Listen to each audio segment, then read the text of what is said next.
Okay, so now we are live and get set up. You can make me a co-host. I will be taking for the class. Okay, thank you. Thank you.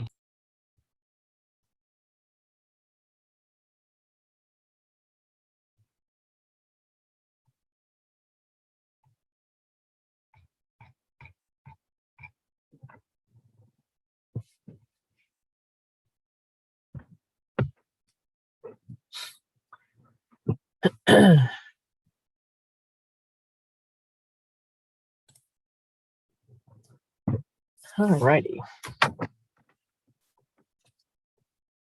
You having a good day today, Victor? Yeah, Donna. Awesome day. I have just been vaccinated yesterday. Oh, did you? Good for you. That's great.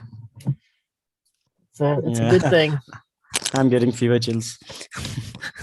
Oh, you're getting some reaction? Yeah. Yeah. Fever chills, nausea and headache, etc. The common symptoms, yeah. So we have known as that. Well, in the end, it'll be better for you. Yeah.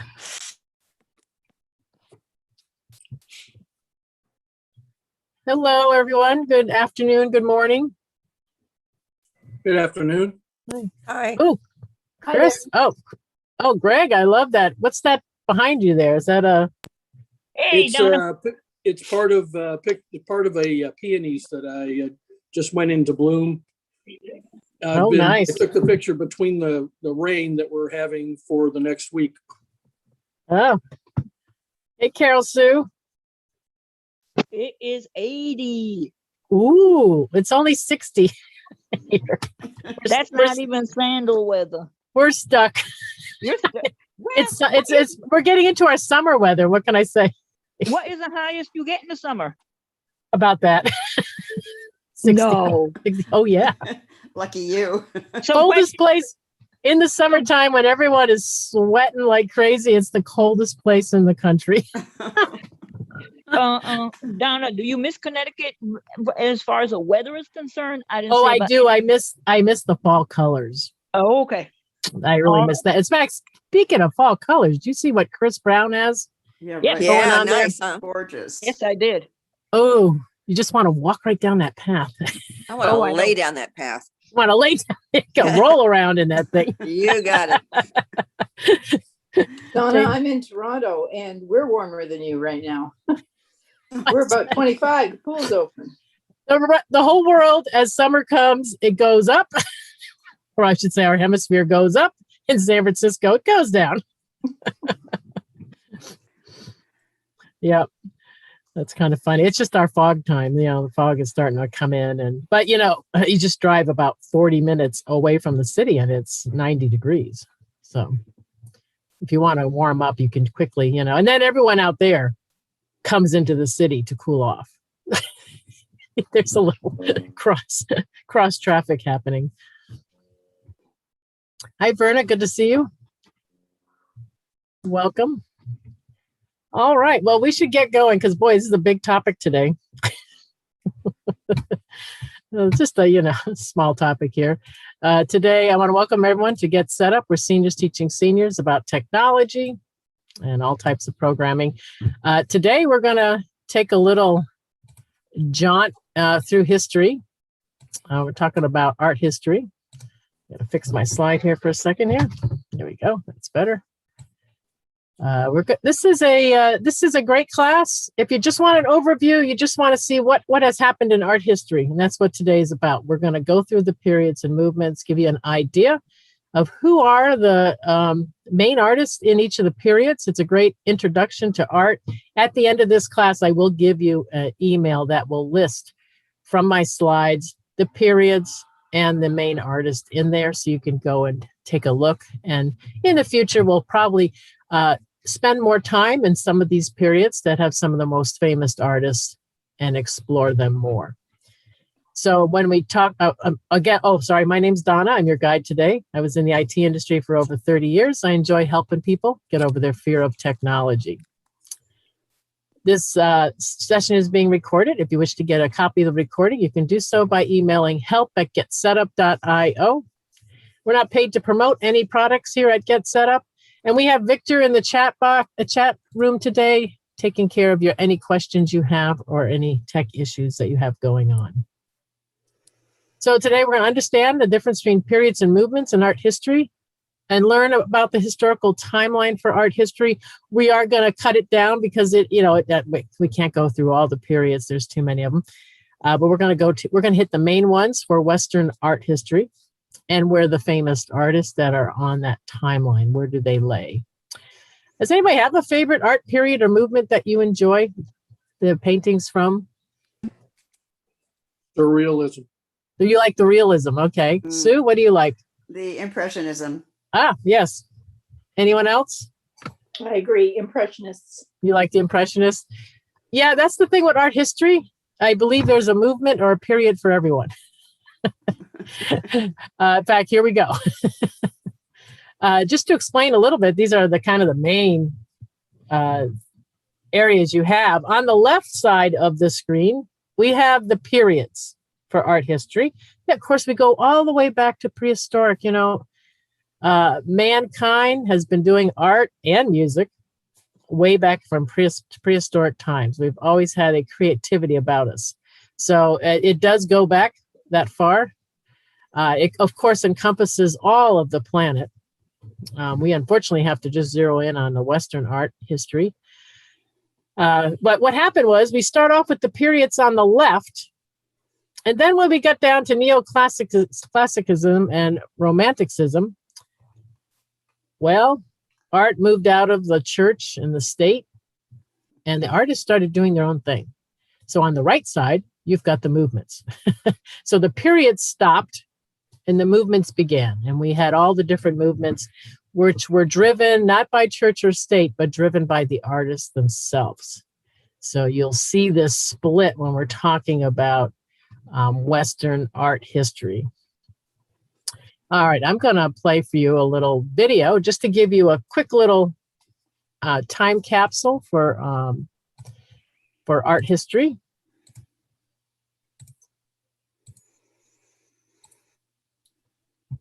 Here we go.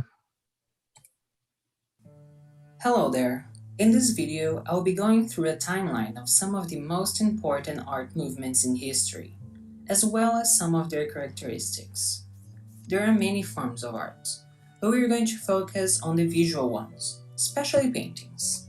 And what better way to start a timeline than by what is probably the most famous painting of all times, the Mona Lisa. This iconic artwork was created by Da Vinci during the Renaissance period, which means rebirth, and it was characterized by introducing depth in the painting, since the medieval artworks that came before this period were all too flat and had little sense of dimension. Oil paint allowed the artist to create many more complexities, and using this medium on canvas also means that the paint can be much more manipulated by the artist, so they could transform a two-dimensional surface into a three-dimensional picture. The good use of perception, light, and shadows was important for the illusion of depth as well, since they emphasize the main object of the painting and draw your eyes to it. After the Renaissance came the Baroque, which used exaggerated motion and clear, easily interpreted details to produce drama and tension. The Catholic Church encouraged the popularity and success of the Baroque style, and the aristocracy viewed the dramatic style of the Baroque art and architecture as a means of impressing visitors by projecting triumph, power, and control. The Baroque contains dramatic contrast between light and shadow, and it tries to draw the viewer to participate in the scene. Then came the Neoclassicism. The characteristics of neoclassical art include a concentration on Greek and Roman mythology and history for subjects, somewhat dramatic lighting, and a rather clean style with hard edges and bright primary colors. Artists sought to faithfully reproduce the architecture and clothing of ancient times, showing reverence for the traditional artistic ideals. Romanticism was characterized by its emphasis on emotion, individualism, and the glorification of all the past and nature. Romantic art can have dark style, showing a preference for the mysterious. Some artists also use the occult and the satanic as a regular feature in their works. Many artists painted pieces of art that were portraits of royalty or moments that capture the spirits of nationality. Realism is broadly considered the beginning of modern art, due to its conviction that everyday life and the modern world were suitable subjects for art.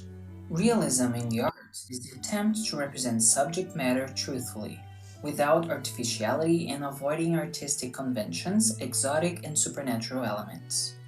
Realist works of art may emphasize the mundane, ugly, or sordid, and French artists initially used realism to sarcastically depict political issues. Now let's talk about one of my favorites, Impressionism. Distinctive brush strokes are one of the main characteristics of Impressionist art. Painters used rapid, spontaneous, loose, large, and visible brush strokes. These techniques separated them from the traditional painting style, which demanded invisible brush strokes to make the painting look lifelike. Lighting and the sense of movement were focal points of the Impressionist art movement.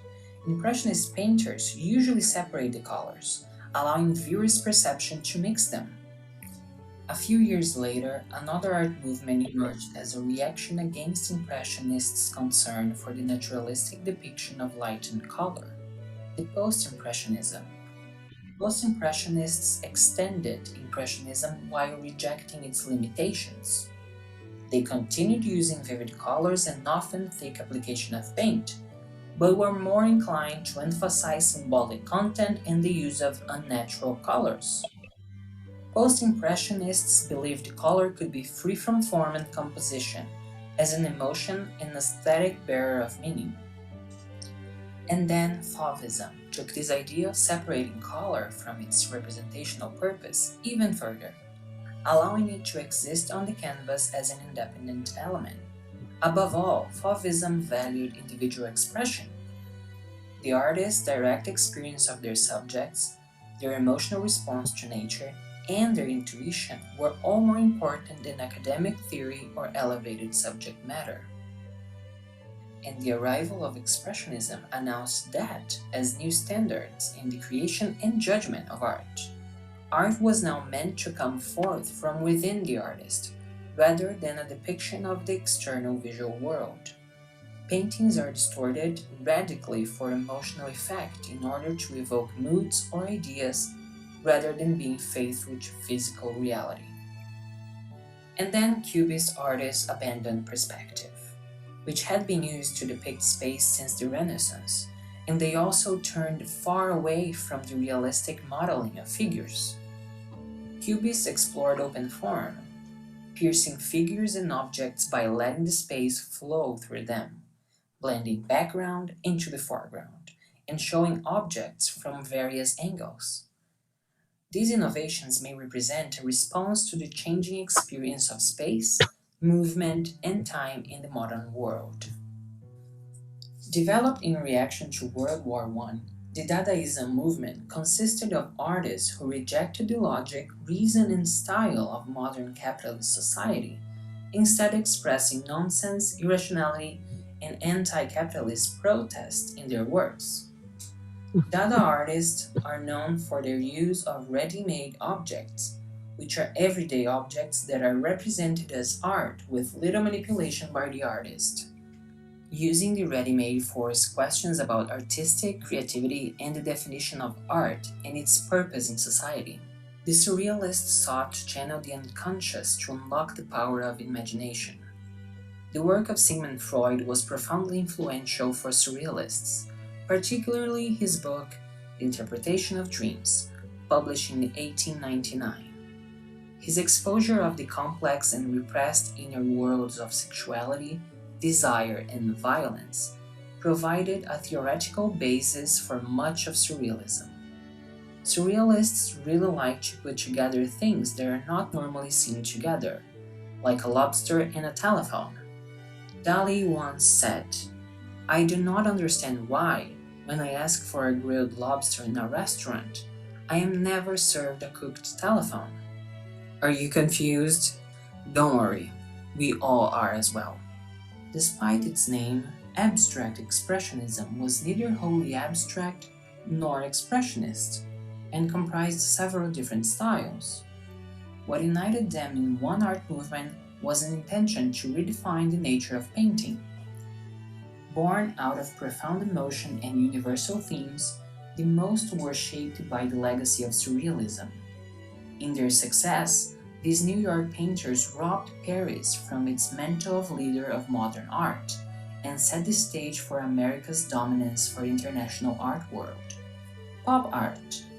The movement presented a challenge to traditions of fine art by including imagery from popular and mass cultures, such as advertising, comic books, and mundane cultural objects. In pop art, the material is sometimes visually removed from its known context, isolated and combined with unrelated material. And then we have photorealism. Photorealism is a genre of art that encompasses painting, drawing, and other graphic media, in which an artist studies a photograph and then attempts to reproduce the image as realistically as possible in another medium. These are just some of the art movements. There are many more throughout history and yet to come. And technology is introducing many more means to produce art. Nowadays, we are able to create illustrations using digital devices, such as iPads. We can push perspective to its farthest using virtual reality, or even print a three-dimensional object using a 3D printer. All of these are great opportunities for new artists to experiment with art's limits, and that makes me really excited to see what the future beholds regarding art. Thank you for watching.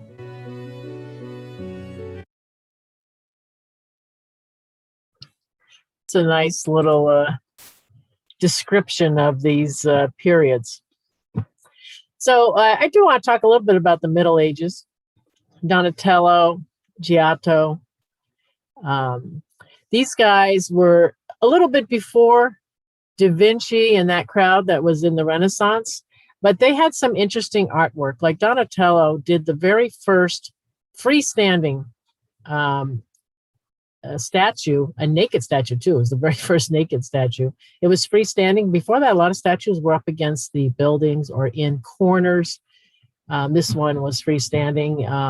Giatto, a lot of these guys were instructors for some of the painters that came later on in the Renaissance. So I like to mention these. Of course, the Middle Ages, the church dictated what happened with art. So they had a lot of influence. You had a lot of religious depictions in the artwork in the Middle Ages. Now, when we go to Renaissance, Botticelli, Da Vinci, Michelangelo, Raphael are the big names in the Renaissance. Let's take a look at what some of these paintings look like, so you can get a feel for the art of the Renaissance. So we're talking, again, this is about 1300 to 1600. You saw a lot of, this would be a backdrop for an altar. You'll see a lot of depictions of Christianity. Here's, Titian is another one that's was popular during this time. You know, during the Renaissance, there was a real big blossoming of all arts, painting, sculpture, music. Everything took off in the Renaissance. You had, definitely the churches were commissioning a lot of works from the artists. Here's Botticelli. And in the Renaissance, you had a revival of classical learning from ancient Greece and Rome. You see a lot of that in the artwork that's here. Here's Giotto.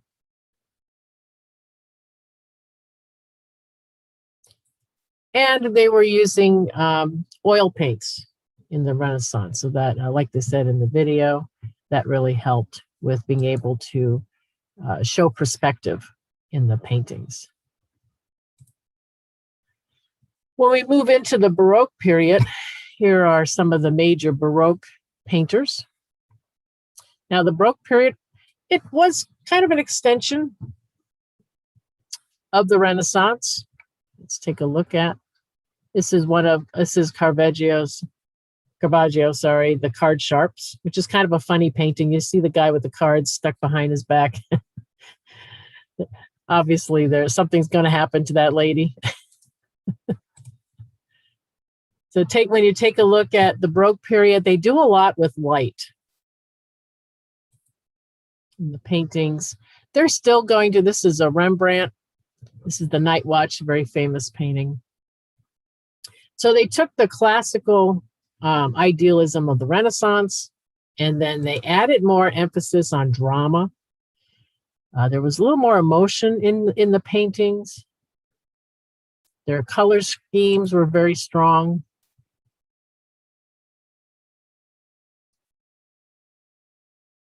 The art was still sponsored by the church, though, primarily.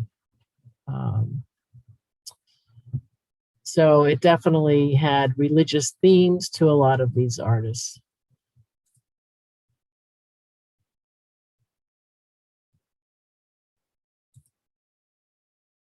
There's a Rubens.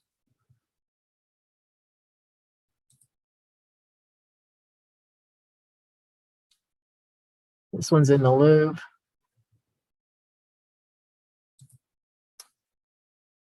The Birth of the Virgin.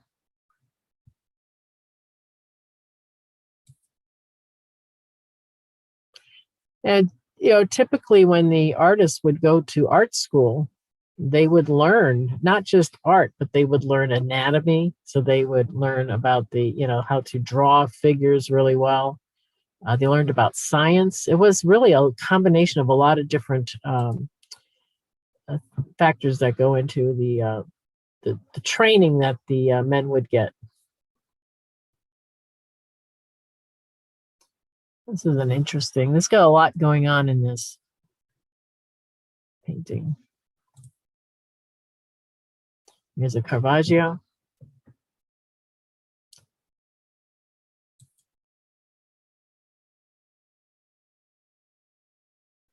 Artissima, she was a female painter during this time. Was very popular. She had quite a following.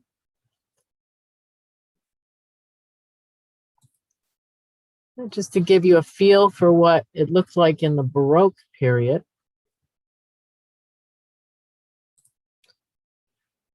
The Rococo period is a shorter one. These are the main artists during this period. And in this period, it was kind of an extension of the Baroque period. They did, they took some of the aspects of the Baroque period where things were a little dramatic, but they definitely had an emphasis on more curved forms. Let me show you what it looks like.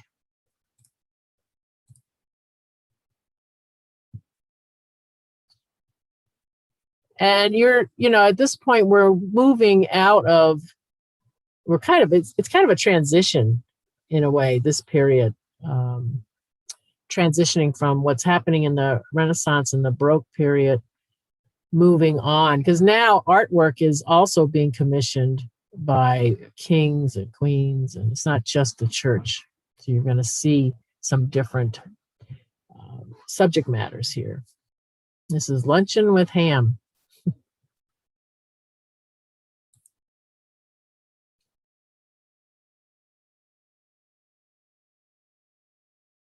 And this period did originate in France. So you'll see some of the, it really encompassed not just painting, but also sculpture and architecture, furniture. There's a Rococo style for furniture. This is a ceiling fresco.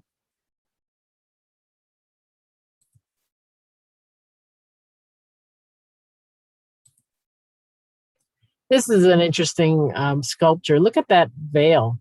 You can see right through it. It's amazing.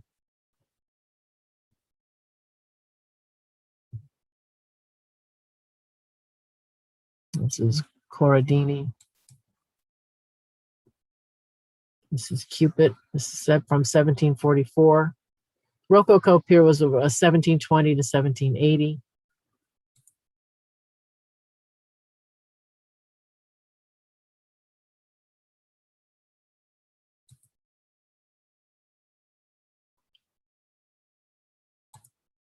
All right. Next period to talk about is the Neoclassicism period.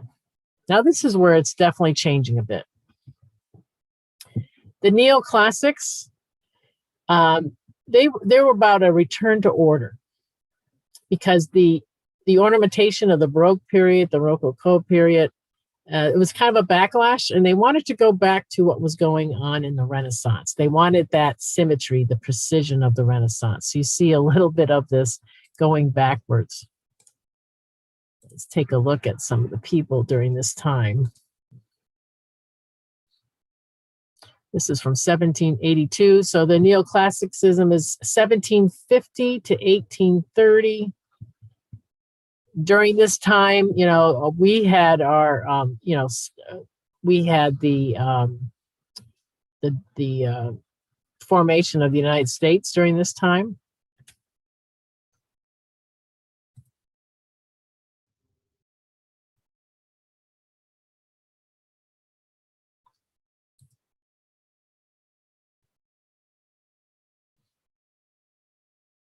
And also during this time, when they built buildings, because it was kind of going back to the Renaissance period, back to the Greek and the Roman culture type themes, the buildings you see a lot of buildings built during this time with columns.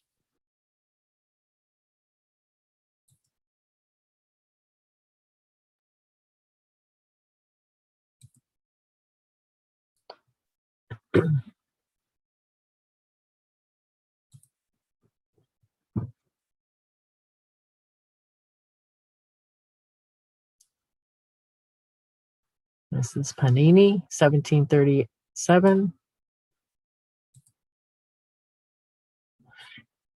And towards the end of this period, art was starting to change, because there was definitely artists were starting to, I want to say they didn't like working for the church and state, but there were certain groups of artists that felt that church and state should not dictate what art does. So the Romanticism, sorry, can't talk today. This period is the last period of art history before you go into the movements. And these are the people that were big in this period. Frederick definitely was a big one here. So this was more about, this is also the Age of Enlightenment. So it was all about this new concept of, instead of, you know, doing what the church or state is telling you to paint, that the artist is going to express themselves, that everything's going to be more individual for the artist. So you're going to have more emotion. You're going to be depicting more everyday, happenings around the world. This is Frederick. This is The Wanderer Above the Sea of Fog. This is from 1818.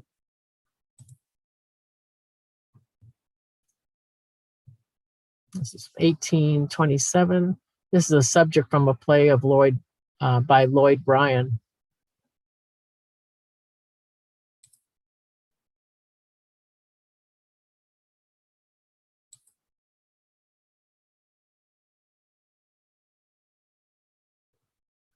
This looks like a poem. This is William Blake, The Little Girl Found, from Songs of Innocence and Experience, 1794. This painting always strikes me every time I see this thing. It looks like a photo, doesn't it? This is John William Waterhouse, 1888.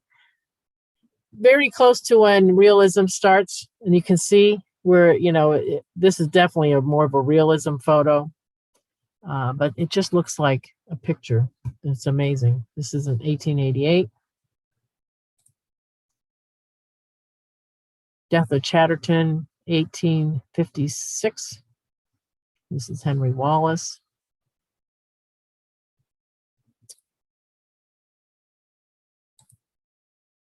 All right.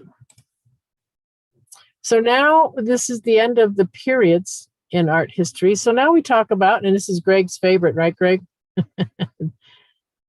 You can unmute yourself if you want. Surrealism. Yeah, Not really. realism. No, surrealism. Oh, you like surrealism? Yes, ma'am.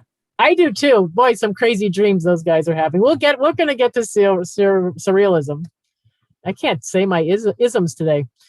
So realism, this is 1848 to 1880. These are the main people to think about in this area. This was a clear rejection of Romanticism. This started in France after the French Revolution in 1848. I'll show you some of the pictures. This is that Corvette, 1854. So these are very realistic paintings. They did scenes of contemporary people in their daily lives. Interesting mirror. You can really see the paint. And I have a feeling too that the reason they could start painting this way is that the paints changed too. I think there was more watercolor and other styles of paint that would allow for this type of brilliant color. But this is very realistic. And the fact that they were doing depictions of everyday life was really a big change in art, because for centuries, people were painting scenes about mythology and the Bible, or doing a lot of portraits of, the nobles would always have portraits of all the family and everything, and the church. And just to depict people doing, like, look at this, wood cutting, people out cutting wood. This is a big change for art. This is the butcher's shop. This is early. Oh, this is Caraccioli. This is early 1580s. I don't know why that one's there. So yeah, so the realism was a big jump. This is the beginning of the artist taking that break. And art is more available to the average person at this point too. I mean, even if you look at like the history of opera, it started out with just the noble people, having operas. But at this point, everyday people were going, to hear music and to go see art. So it really was more for the people. And that's what the artists started doing. They started painting for themselves instead of for someone else. So the Impressionisms, another big group of people: Monet, Degas, Cezanne, another big one. Now this was probably the most well-known of all the artistic styles. Very popular. Monet, definitely very popular. And this is really a response to, there's an increase in urban life at this point in the world too. So it's a break from realism. The artists here are not depicting realistic scenes, or at least not making them look realistic. They're putting their own spin. This is Monet from 1872. Here's Turner.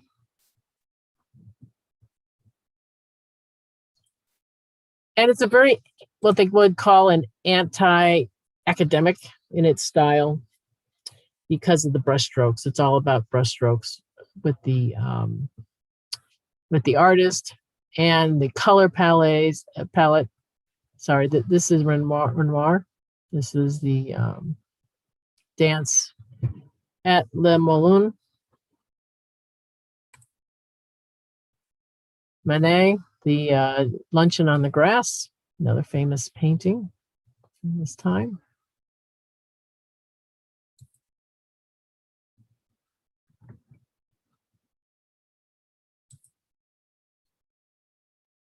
You'll notice that a lot of the subject matter too is going to be landscapes.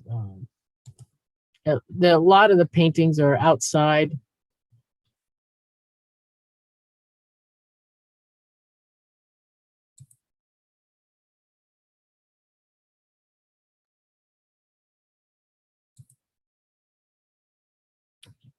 Mary Cassatt. She was from the United States, but she lived most of her life in Paris. And she became very popular over there.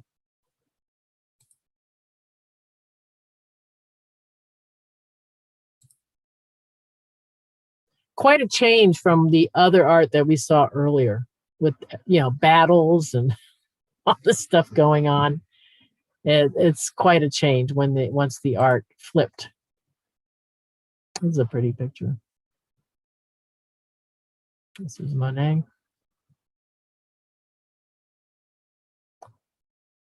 They're saying there that this is a work showing the influence of Japanese prints.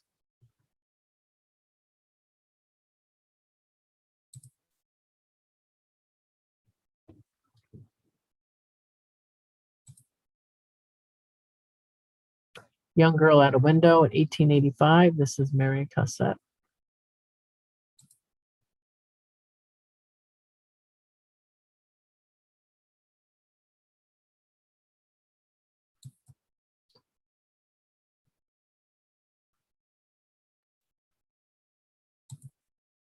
It wasn't you, Sue. You said this is your favorite period. Is there a favorite artist, Sue, that you liked during the Impressionist time? You can unmute yourself.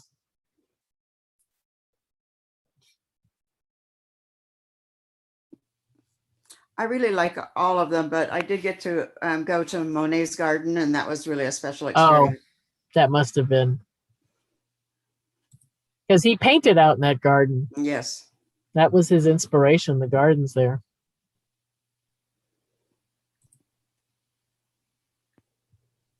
Another Monet. Boating, 1874. It really is quite a switch, It's amazing how the art just changed all of a sudden. The plum. Here's another Monet. I like this one. You've got the mirror in the back, and you can see all the people looking at her behind the bar there. There's Degas.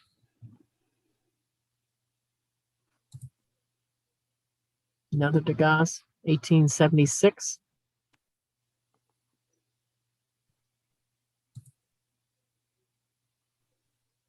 Dancer with a Bouquet of Flowers, 1878.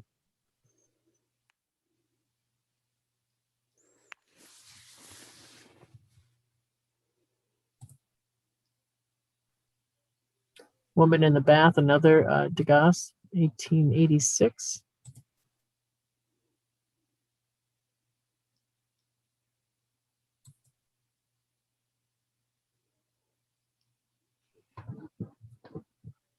I like the wet pavement on this one. You can really feel it, You just feel the wetness of the pavement walking down the street.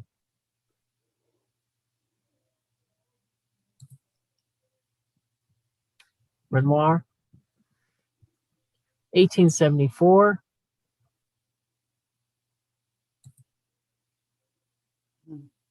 This is a beautiful one. Look at her eyes and the hair. It's another Renoir.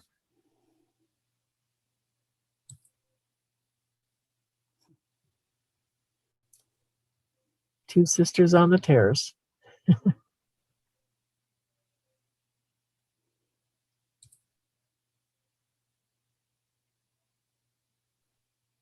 Yeah, you can see how this is such a big category of artists that people love. There's just so many famous paintings in this time period.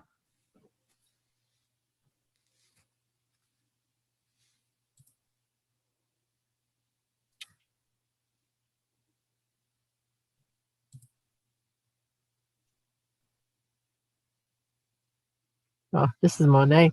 For a second there, I thought it was Cabo. Doesn't it look like it? First I'm like, is that Cabo? That's funny.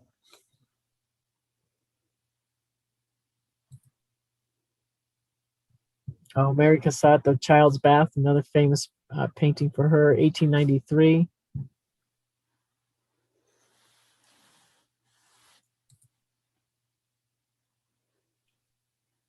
Yeah, there's so many in this category. This is the Le Grand Canal, 1908, Monet.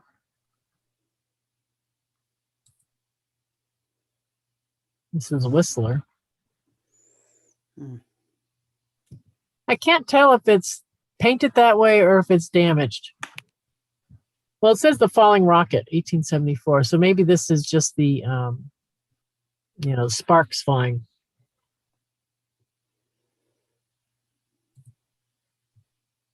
The girl with peaches. God, her eyes. Yeah, so that's the Impressionism period. And then we move to Post-Impressionism. Now, this is just a natural kind of evolution from the Impressionism period. We have Van Gogh here, Seurat. Let's go take a look at some of the art here. 1886 to 1905.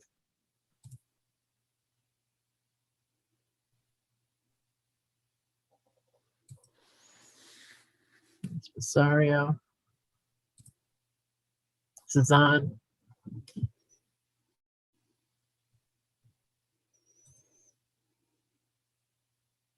Not too sure what this is. Does anybody know what that is? It looks like some space creature. Looks like a cyclops. It does, doesn't it? It's a cyclops, yeah. I'm not too sure what was going on in his head when he was doing this one. Yeah, this is it's a little different. Now when we're talking about, this is mainly this post-impressionism is a French art movement. So the artists here, they continued with all the vivid colors and the thick brush strokes that were in the Impressionistic period, but they're more, they're using more distortion and they're using unnatural color schemes. That's the difference between these people and the Impressionists. Here's Van Gogh.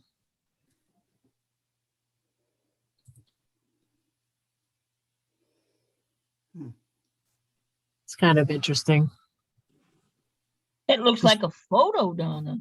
It does. It looks like an old photo, but it's all his brush strokes. It looks like he's just doing dots. Pointillism. Oh, there it is right there. See it? I got a good up close there. I can't believe it. You see how it's just all brush strokes. Oh, yeah. See it? He just sat there and he just dotted it. It's pretty amazing. Huh.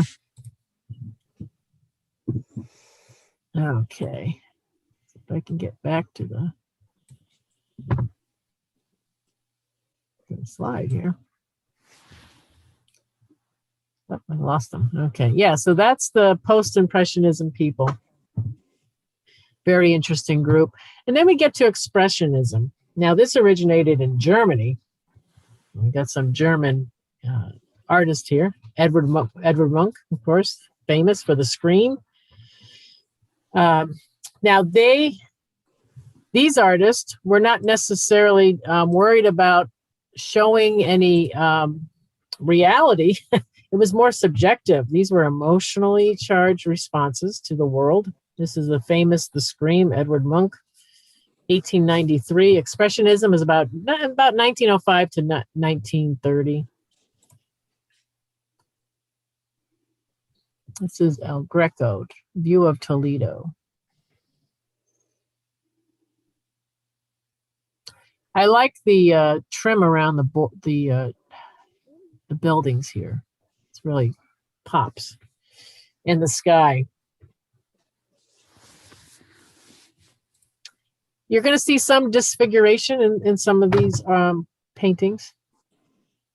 Kandinsky, now he's an interesting person because he not only will he paint a landscape, but he will paint just images.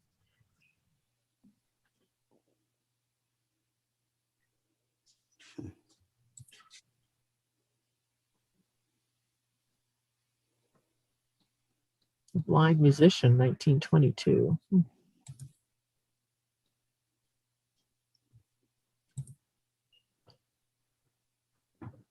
The Large Blue Horses. I like the colors in this one. It's very pretty. Now, Mark, Deer in the Woods, this is 1914. Now here you can see the distortion, the breaking up. Cubism. It's 1914. Lady in the Green Jacket, 1913. I'll be back. You like that one? What's like 4 of them or like 1 and 2? Fighting Forms, 1914.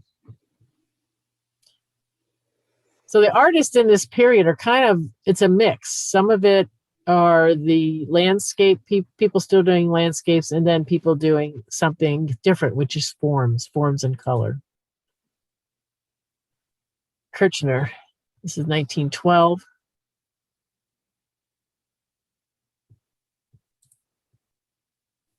Another Kirchner self-portrait as a soldier in 1915.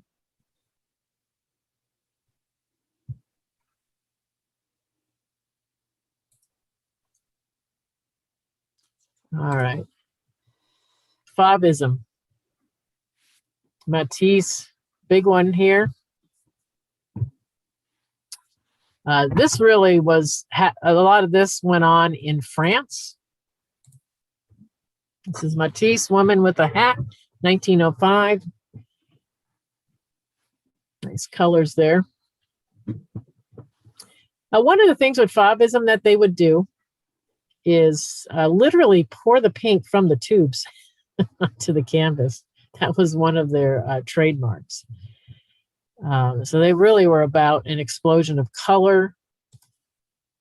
Some people would say that they didn't have much perspective in the paintings. They were more like wallpaper, that kind of effect, instead of showing really any perspective in the painting.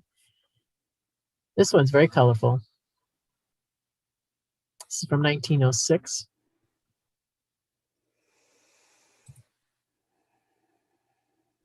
Matisse, 1904. He was doing the dots there. Let's see his brush strokes. 1905, this is Rousseau. The hungry lion throws itself on an antelope.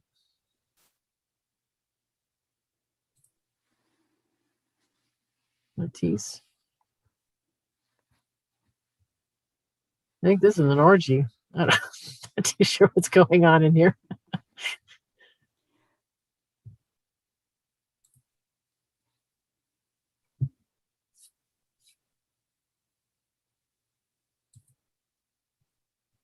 Another Matisse. Notre Dame at the end of the afternoon. You can see Notre Dame right here off in the distance. 1902.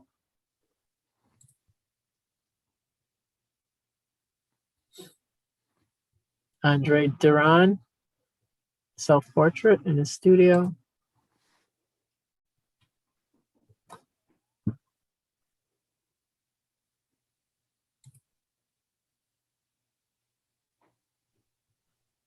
Does anyone here, a lover of Fabiism?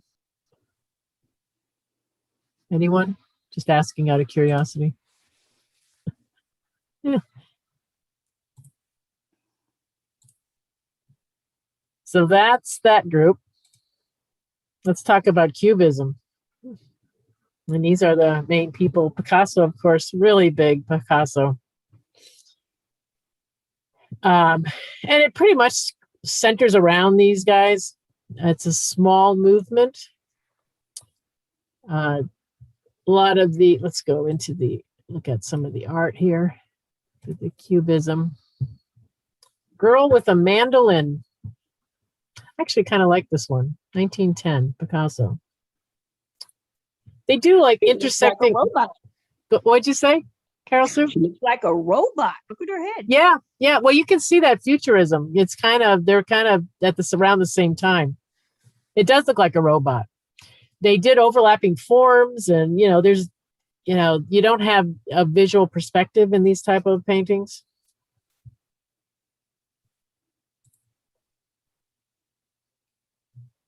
Another Picasso.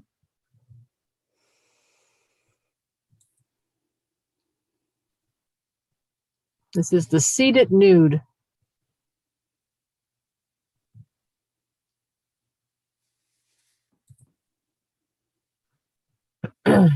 Man on a balcony. This is 1912. It's a definite certain style, isn't it? With just the different, it's like geometric objects put together. I like the colors in this one, though. This is the simultaneous windows on the city, 1912.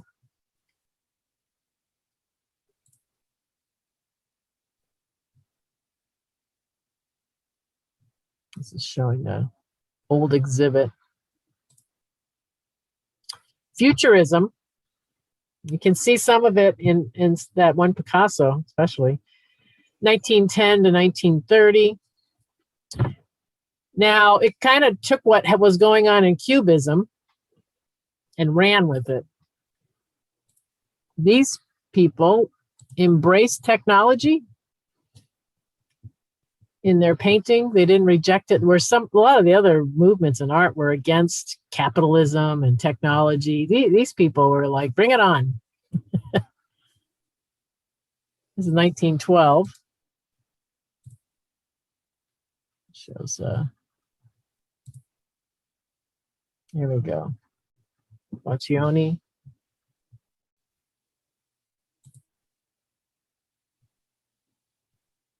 Oh, that's interesting. It's a dynamism of a dog on a leash, but it looks like, is the dog wearing the same dress as the lady? That's what it looks like. Feet moving. Do you see that? It looks like wearing the same thing. To me, it shows how the the feet are moving. And the tail too. Oh, okay, yeah, Yeah. all right, yeah, all right, I see, yeah, because you can see it here too. Yeah, it looks like, yeah, they're moving at a good clip. Yep. The dog is having trouble keeping up. This is the dynamism of a cyclist, 1913.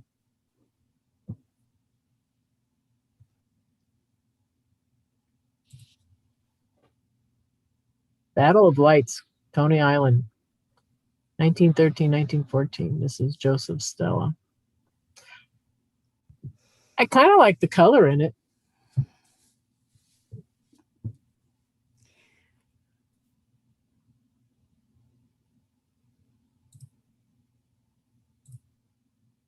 There's another one, a cyclist.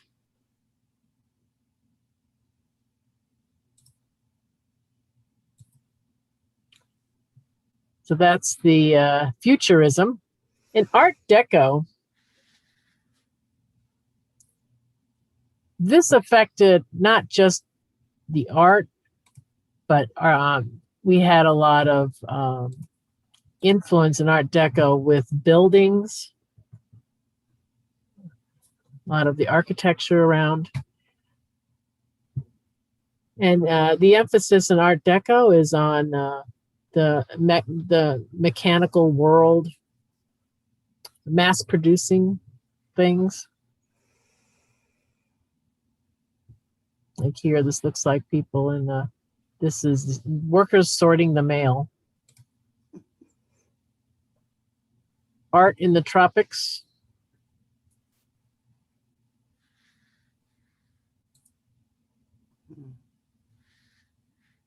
Boy, that's definitely Art Deco style. This is on top of the Chicago Board of Trade building. very geometric style. But at the same time, it can be kind of playful. This is called Wisdom. This is at Rockefeller Center. Has anyone seen this? Is anyone from New York? I've seen the one just before that. Oh, yeah, The this I've sculpture. seen. This is in front of the United Nations building, isn't it? Or around there? No. They Rockefeller used Center. they had skating taken out in front. That's Rockefeller Center right near. Oh, right here. Okay. BlackRock. It's been a while since I've been downtown New York City. I saw this one too. I've seen this one. The Atlas statue.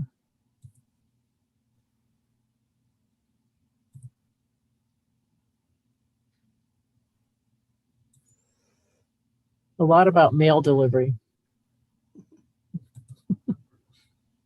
So you can see some of the architecture. Kind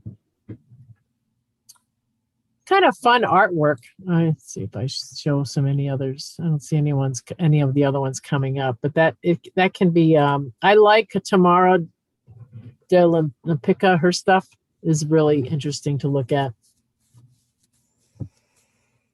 All right, Dadaism. Okay, yet another movement. This it's against capitalism, Dadaism. And this is an example of Marcel Duchamp, his piece. This is called Sad Young Man on a Train.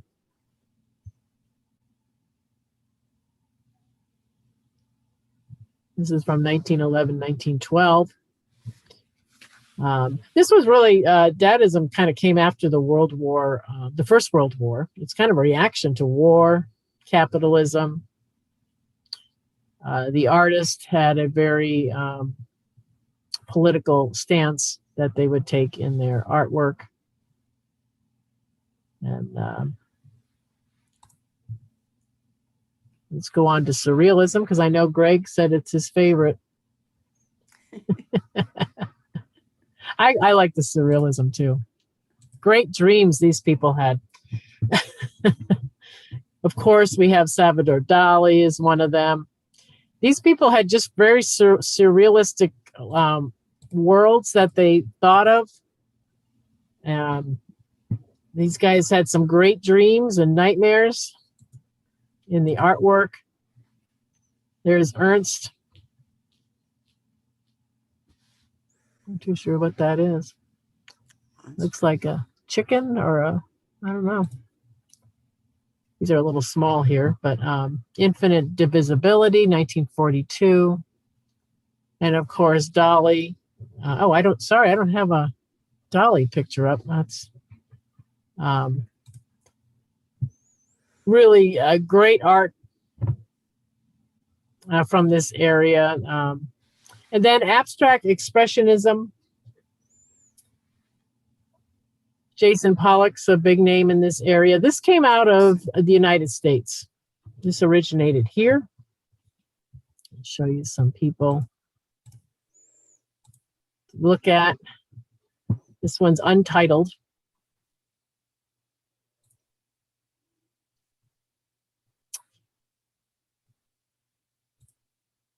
There was a rejection in this period of time, the Abstract Expressionism. Any recognizable realistic forms, that was kind of the ideal behind this movement. So you would have a lot of just real abstract paintings in this period.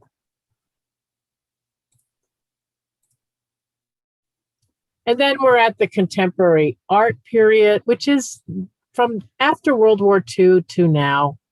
And it is a mix of all, and you see all these different artists who are popular for contemporary art. They're all still alive, because this is the period we're in. To give you an idea, this is Jeff Coons. He's got this dog with flower, it's a puppy. It's 40 feet tall. When you're talking about modern art, it can be anything. It could be someone just sitting in a chair. Here's a little balloon dog. It's in the eye of the beholder, I guess. Here's another one, Split Rocker. There's so many different contemporary artists out there. Oh, that's the Coons designed car. I like that. It's pretty good. I want that car. That looks good, huh? Yeah. Maybe the artist should do more. Here's a Louis Vuitton Da Vinci bag on display. I wonder what the price tag on that one is. Oh, can you imagine? No. Oh, I like the colors on this one. This is a ballerina. This is pretty. Yeah, so it's definitely the, contemporary art is anything goes. One area to talk about between 1955 and 1975, we have to mention it because of Andy, is the pop art culture. Pop art was popular. I remember the posters. Here's some more contemporary art. This is the rose. Contemporary art can just be anything. Here's some pop art. The pop art had to do with pop culture, with music and television. The ads, Campbell's. This is Andy Warhol. This is the Campbell's tomato juice box. Here's another one, Demuth. I saw the Figure 5 in gold, 1928. But yeah, that's the pop art is another fun area. And the pop art thing started, of course, with the British people in London. And that was a big period. That's the 60s with the music that was going on. You could see how pop art just became part of that. So we're at the end of our hour. I hope you enjoyed our quick little tour through art history, so you get a feel for what some of these artists are. In the email, you're going to get a list of all the periods and the specific artists in those periods that you can go and take a look some more at what they did. And hopefully it'll help you too if you're, look at the kitty cat. It'll help you identify when you're looking at art. If you want to figure out who it is, maybe it'll give you a feel for maybe what period of time the artist lived in. All right. Thank you. You're welcome. That was very comprehensive. I hope you enjoyed that. So other it was classes. nice. Oh, I did. You did like it? I'm glad you liked it. Yes. It's hard. It's a hard thing to cover all at once. We have an art discussion named that Masterpiece we've been doing on Fridays. Come on in if you want to have some fun. What we do is we pull up artworks and try to figure out who did it. Has anyone been to that yet? I know Carol Sue has. Yes, your classes always go by so quickly. Do they?